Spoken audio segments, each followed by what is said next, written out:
ஆசிங்க ஆசிங்க. அவன் கிட்ட போய் அவனை முத்தம் செய்தான்.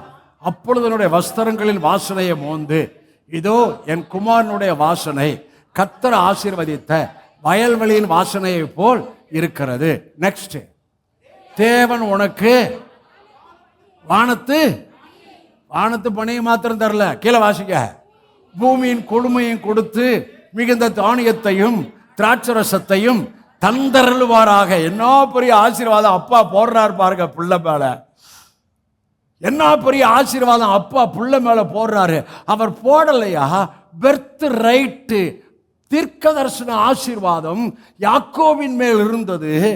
ஆகவே ஏசாவை வெறுத்துட்டாரு, இவனை சேர்த்து கொண்டாரு.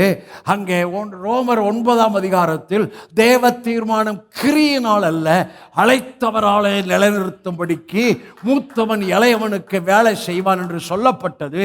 அப்ப மறுபடியும் சொல்றேன், தேவ தீர்மானம் கிரியையில நிறைவேறாது. கிருபை கிருபை கிருபை விசுவாசம்.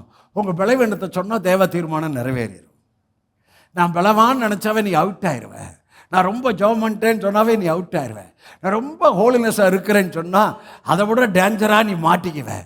இல்லை டாடி, எல்லாம் நீங்கள் தான், எல்லாம் அவங்க கிருபை தான், எல்லாம் அவருடைய குமாரனு ரத்தம் தான் அப்படின்னு அவரை சார்ந்து கொள்ள இளையவன் ஆசீர்வதிக்கப்பட்டதை பார்க்குறோம்.